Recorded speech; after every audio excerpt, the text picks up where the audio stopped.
بسم اللہ الرحمن الرحیم۔ السلام علیکم۔ مزمل وائس آفیشیل میں خوش آمدید۔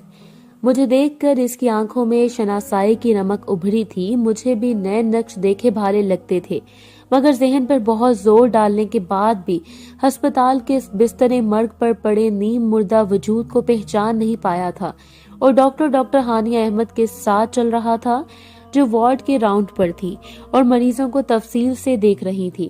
میں ڈاکٹر صاحبہ کے ساتھ چلتے ہوئے بھی بار بار مڑ کر بستر پر پڑے وجود کو دیکھ رہا تھا، اور وہ شخص بھی مجھ پر نگاہیں ٹکائے ہوئے تھے۔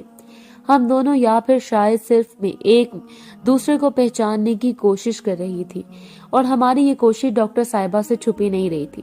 ڈاکٹر ہانیہ احمد نے نہ صرف میری قاریہ بلکہ میری بہت اچھی دوست بھی ہیں۔ جب انہوں نے مجھے اور اپنے مریض کو یوں آنکھیں چار کرتے دیکھا تو مجھ سے مریض کے متعلق پوچھ لیا۔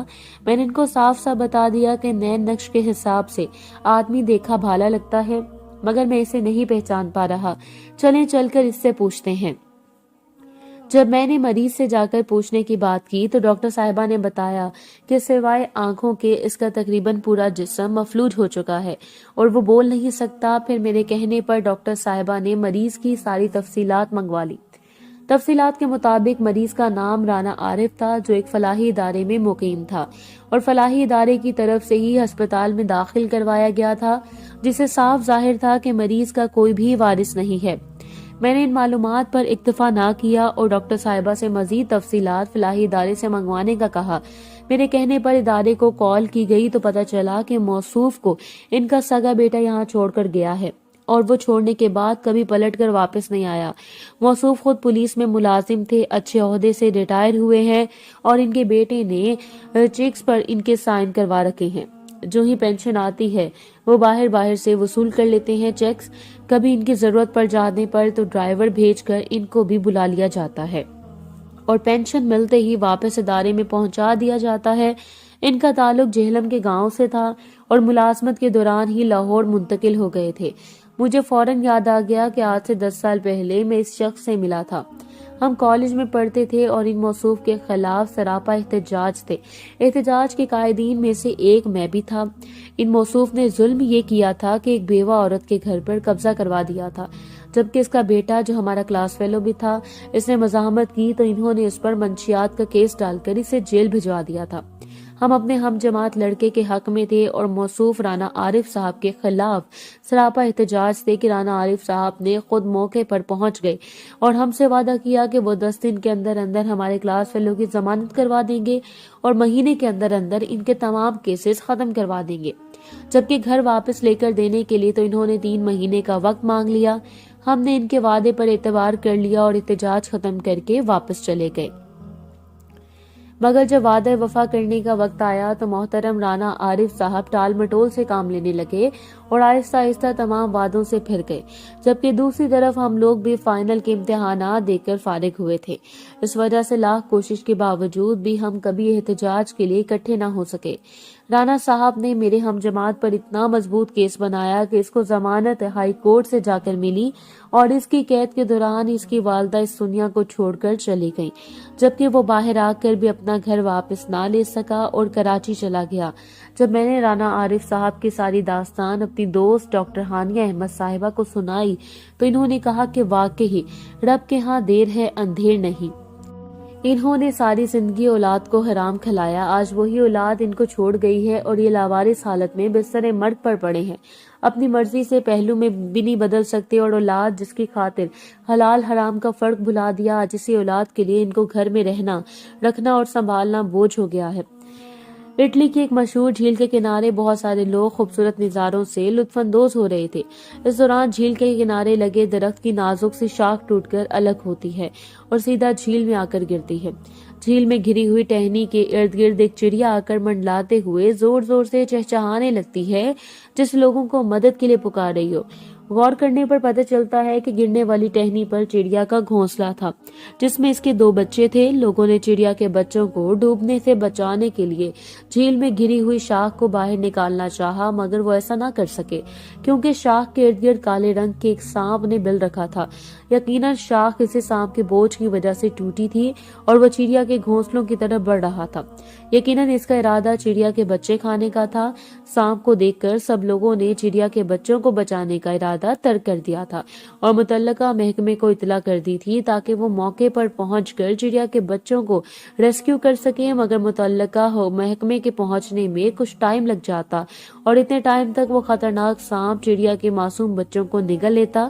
خیر، لوگ ادارے کو اطلاع کرنے کے بعد جھیل سے ذرا دور چلے گئے تاکہ خود کو خطرے سے محفوظ رکھ سکیں، مگر ایک خاتون وہیں رکی رہی اور لوگوں سے التجا کرتی رہی کہ چڑیا کے بچوں کو بچایا جانے والا اولاد کھو جانے کا دکھ والدین سے برداشت نہیں ہوتا۔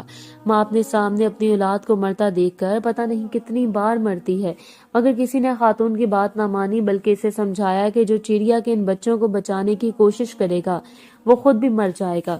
جب مدد کے لیے پکارنے والی عورت ہر طرف سے نا امید ہو گئی تو چڑیا کے ان معصوم بچوں کو بچانے کی خاطر وہ خود جھیل میں اتر آئی اور ٹہنی کے کنارے کی طرف لانے لگی۔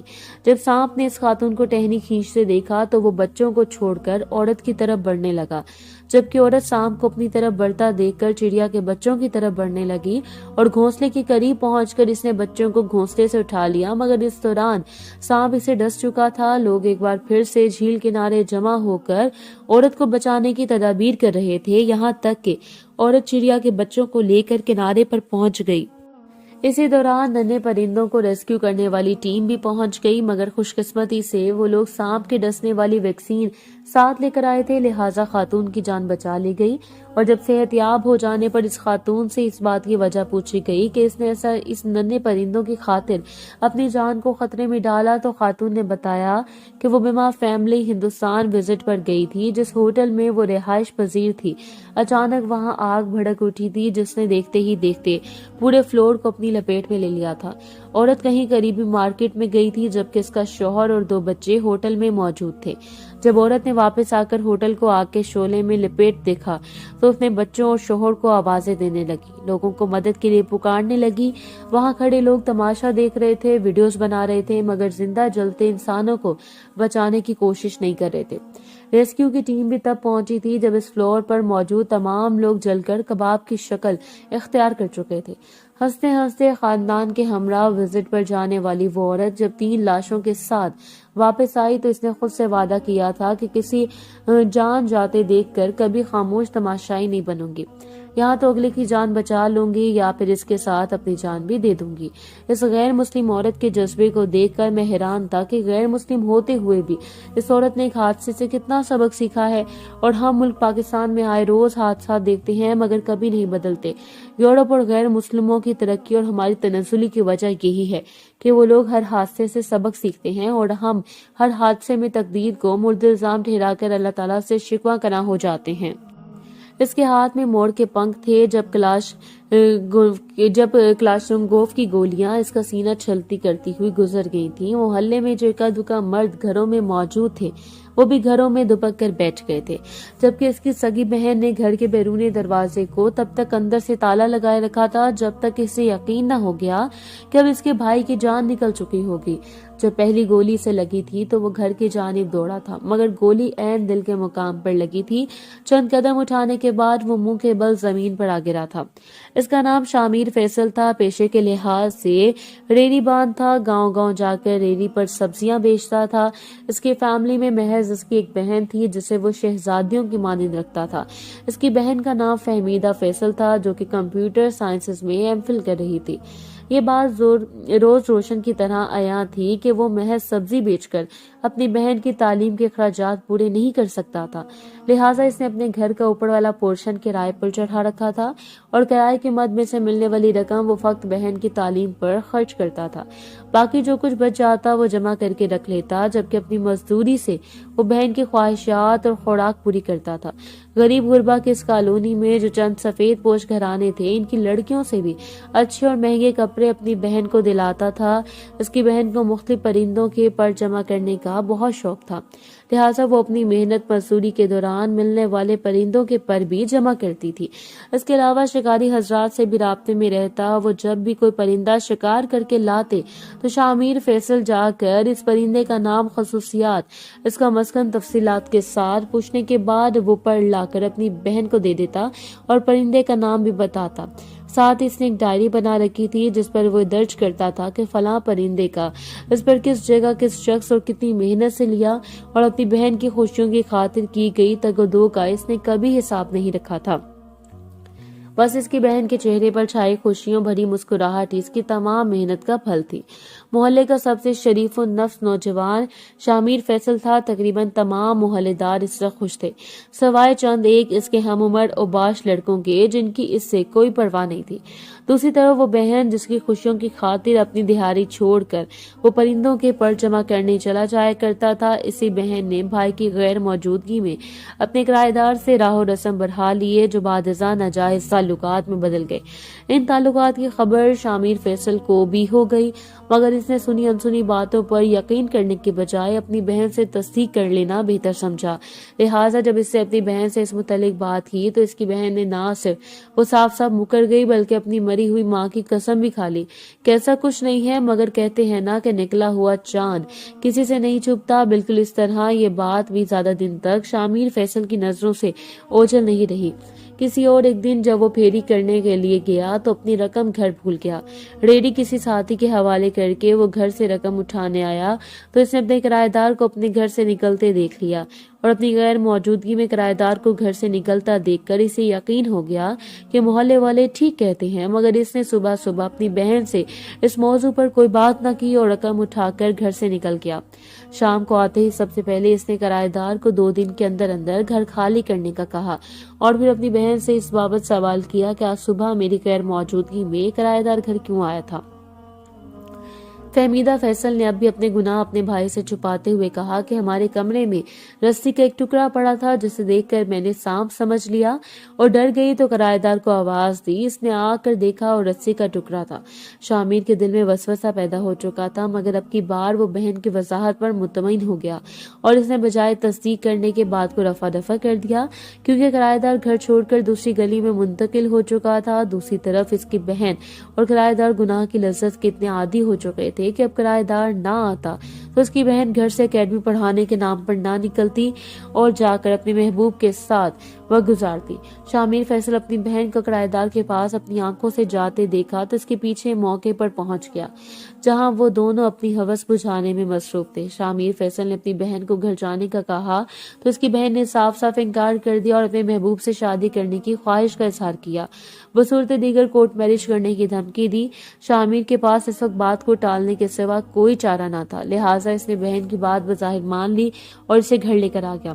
گھر آ کر وہ اپنی بہن سے انتہائی سختی سے پیش آیا اور سابقہ کرایہ دار کے ساتھ اس کی شادی کرنے سے صاف صاف انکار کر دیا اور دلیل یہ دی کہ جو شخص نکاح تک انتظار نہیں کر سکا اور تمہیں پاکیزہ نہیں رہنے دیا، وہ شخص شادی کے بعد بھی تمہیں خوش نہیں رکھ سکتا۔ اس کی بہن نے دلیل ماننے سے انکار کر دیا تو شاہ میر فیصل نے اپنی بہن سے موبائل چھین لیا، اس سب کمرے میں بند کر کے لاک کر کے کام پہ جانے لگا۔ نہ جانے کس طرح اس کی بہن نے اپنے محبوب سے رابطہ کیا، دوبارہ بحال کیا اور اپنے بھائی کو جان سے مروانے پر رضامند ہو گئی۔ اس کے لیے ایک کرائے کے قاتل کا انتظام کیا گیا جس کو پیسوں کے عوض وہ سونے کی چین اور انگوٹھی دے دی گئی جو شاہ میر فیصل نے بڑے شوق سے اپنی بہن کو بنوا کر دی تھی۔ آج جب شاہ میر فیصل کہیں سے اپنی بہن کے لیے سفید مور کے پنکھ لا رہا تھا تو گھر کی دہلیز کے عین سامنے اس سے گولیوں سے بھون دیا گیا۔ پہلے گولی لگنے پر وہ گھر کی طرف بھاگا مگر منہ کے بل گر پڑا۔ قاتل جس نے قتل کے پیسے لیے تھے وہ شاہ میر کے سر پر پہنچا اور اس کو سیدھا کیا اور پورا برسٹ اس کے اندر سینے میں اتار دیا۔ محلے میں موجود اکا دکا مرد نے فائرنگ کی آواز سن کر گھروں میں دبک کر بیٹھ گئے۔ جب آواز بند ہو گئی تو کافی دیر بعد فہمیدہ فیصل نے دروازہ کھول کر رونا پیٹنا شروع کر دیا۔ اس کی آواز سن کر محلے کی باقی عورتیں بھی باہر نکل آئیں، ساتھ ہی کچھ بزرگ مرد بھی باہر آ گئے۔ جب لوگوں نے شامیر فیصل کی لاش دیکھی تو ہر کوئی یوں رونے لگا جیسے ان کا سگا بیٹا مر گیا ہو۔ پولیس کو اطلاع دی گئی اور محلے کے لوگوں نے سیدھا اس کی بہن پر شک کا اظہار کیا۔ فہمیدہ فیصل پولیس کے سوالات کے سامنے چند منٹ بھی نہ ٹک پائیں اور اپنا جرم قبول کر لیا کہ اس نے اپنے عاشق کے ذریعے کرائے کے قاتل کا انتظام کیا۔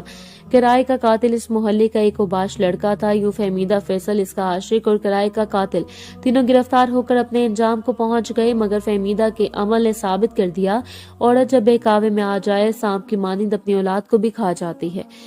وہ شکاگو کے چند معروف پاکستانی بزنس مینز میں سے ایک تھا، انتہا کا خوبصورت اور ذہین تھا، مگر اس کے ہاتھ اور بازو پر موجود جلنے کے نشانات اس کے حسن کو گنا دیتے تھے۔ لوگوں کو جلنے کی وجہ سے بن جانے والے وہ داغ دیکھ کر کوفت ہوتی تھی، بھلے منہ پر کوئی نہ کہتا مگر پیٹھ پیچھے سب ان داغوں سے کراہت کا اظہار کرتے تھے، اور سب کے ذہن میں یہ سوال آتا تھا کہ اتنی دولت رکھتے ہوئے بھی یہ شخص ان داغوں کو سرجری کے ذریعے ختم کیوں نہیں کروا دیتا، مگر یہ سوال اس سے پوچھنے کی ہمت کوئی نہیں کرتا تھا، کیونکہ سب کے کاروباری مفادات اس شخص سے جڑے ہوئے تھے، اور کوئی بھی برداشت نہیں کرنا چاہتا تھا کہ ایک دن انہوں نے خود بھی اس راز سے پردہ اٹھا دیا اور ایک واقعہ سنا دیا اور کہا کہ میرا نام زاویار جان بلوچ ہے، میں 1990 میں امریکہ منتقل ہو گیا تھا، مگر یہاں منتقل ہونے سے کچھ سال قبل جب روس افغانستان کی جنگ زوروں پر تھی اور کچھ افغان مہاجرین پاکستان آئے تھے تو کچھ پٹھان میرے علاقے میں بھی آباد ہوئے تھے۔ ان میں سے ایک عورت تھی جس کا شوہر ٹینک کا گولہ لگنے سے شہید ہو گیا تھا، جسم کے ٹکڑے ہو گئے تھے، اور اس عورت کے پاس فقط شوہر کی جوتی کا ایک پاؤں بچا تھا تو اس نے بطور نشانی اپنے پاس رکھ لیا تھا۔ سینے سے چند ماہ کی بچی کو لگا کر رکھا تھا، اور بھوک کا یہ عالم تھا کہ عورت کی چھاتیوں میں بچے کو پلانے کے لیے بھی دودھ نہ تھا۔ خوراک کی کمی کے باعث وہ خشک ہو چکا تھا، بچی بھوک کی وجہ سے بلک رہی تھی۔ ان دونوں میں کوئٹہ میں دودھ دہی کا کام کرتا تھا۔ وہ عورت میری دکان پر آئی اور بچے کے لیے مفت دودھ طلب کیا۔